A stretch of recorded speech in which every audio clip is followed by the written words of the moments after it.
여러분 안녕하십니까? 포항 MBC 뉴스입니다. 어제 포항시 남구의 한 초등학교 교사가 코로나19 확진 판정을 받은 데 이어 오늘 관련 학교 등에서 확진자 5명이 추가 발생했습니다. 포항시는 오늘 A초등학교 교사 1명과 학생 3명, 학부모 1명이 추가로 코로나19 양성 판정을 받았고 같은 지역의 B중학교에서도 학생 1명이 코로나19 확진 판정을 받았다고 밝혔습니다. 확진자가 추가 발생함에 따라 포항시는 A초등학교 학부모들은 물론 B중학교 전교생과 교직원 700여 명을 대상으로 검사를 확대하고 있습니다. 경주의 한 초등학교에서 코로나19 확진자가 발생해 경주시가 조사를 진행 중입니다. 경주시는 오늘 울산 확진자의 접촉자로 분류된 초등학생 1명이 코로나19 확진 판정을 받아 해당 학교에 대해 추가 검체 조사를 벌였다고 밝혔습니다. 한편 경주 홈플러스를 방문한 시민 1,700여 명이 코로나19 검사를 받는 등 논란을 빚었던 홈플러스발 추가 감염은 더 이상 발생하지 않아 진정세를 보이고 있는 것으로 방역당국은 판단하고 있습니다. 오늘 오전 9시쯤 경주시 안강읍 두류공단의 한 폐차장에서 원인을 알 수 없는 불이 나 작업장과 차량 70여 대 등을 태워 소방서 추산 1,000여만 원의 재산 피해를 내고 5시간 만에 진화됐습니다.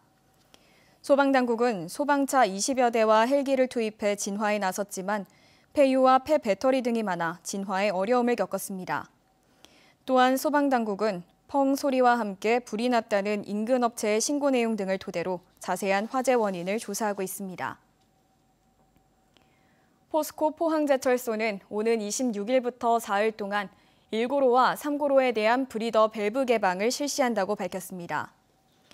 포스코에 따르면 3고로는 26일 오전 6시 30분부터 다음 날 오후 8시 30분까지 38시간 동안 개방하며 1고로는 27일 오전 6시 30분부터 38시간 동안 브리더 밸브를 개방합니다. 포스코는 브리더 개방 영상을 촬영하는 한편 대기 오염물질 배출을 최소화하기 위해 개방 3시간 전 미분탄 투입을 중단하겠다고 밝혔습니다.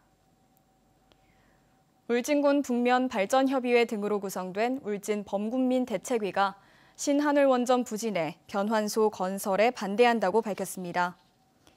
대책위에 따르면 한전과 정부는 신한울원전 1, 2호기 등에서 생산한 전력을 수도권으로 보내기 위한 대규모 변환소와 송전선로 건설을 추진하고 있는데 이와 관련된 내용이 주민들에게 전혀 알려지지 않고 있습니다.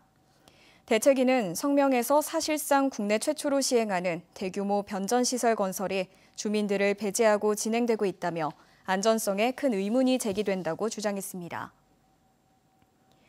김부겸 국무총리가 취임 이후 처음으로 대구를 방문했습니다.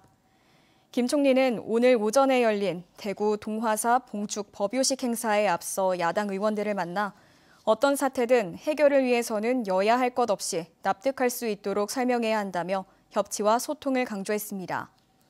또한 지역 현안과 관련해 김 총리는 달빛 내륙철도의 의미와 필요성을 잘 안다며 4차 국가철도망 계획에 반영되도록 최선을 다하겠다고 밝혔습니다. 해양수산부가 어촌 유휴시설을 활용하는 해드림 사업에 경주 읍천항을 선정했습니다.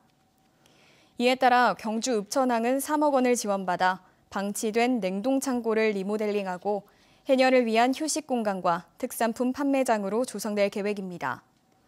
어촌 지역의 방치된 노후 건축물을 지역 특화형 사업 공간으로 바꾸기 위한 해드림 사업은 올해 처음으로 실시되며 해수부는 매년 대상지를 선정해 사업을 확대할 계획입니다. 성추행 혐의로 고소된 뒤 명예퇴직한 전직 부장검사가 기소 의견으로 검찰에 송치됐습니다. 대구경찰청은 성추행 혐의로 고소됐다가 증거 부족으로 불송치 결정된 전직 부장검사 A씨를 검찰의 재수사 요청에 따라 지난달 기소 의견으로 검찰에 넘겼습니다.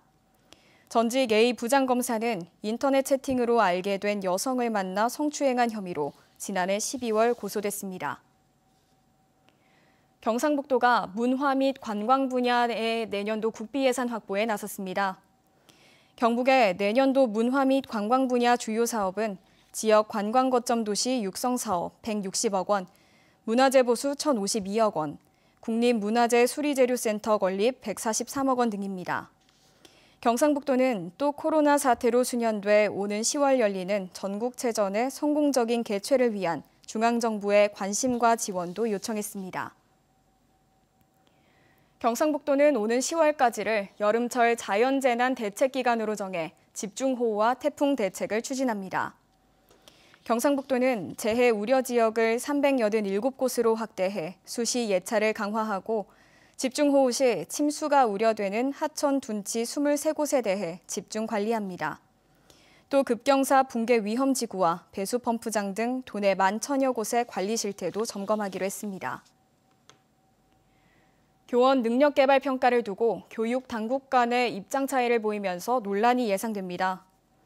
경북교육청은 최근 교원 능력 개발 평가 관리위원회를 열어 코로나 상황으로 유예한 교원 능력 평가를 오는 10월 1일부터 11월 30일까지 실시하기로 했습니다. 교원 능력 평가를 두고 교육부는 평가 참여자를 축소하고 평가 결과를 자기 성찰 자료로 활용하도록 했지만 시도교육감협의회는 교원들이 평가 부담에서 벗어나 코로나 극복을 위한 교육 활동에 전념할 수 있도록 평가를 유예해야 한다며 입장차를 보이고 있습니다. 경상북도가 인구 10만 미만의 군 지역에 시행하고 있는 거리두기 개편안 시범 적용을 인구 10만 안팎의 문경과 상주, 영주 3개 시를 추가 포함해 적용하는 것을 검토하고 있습니다.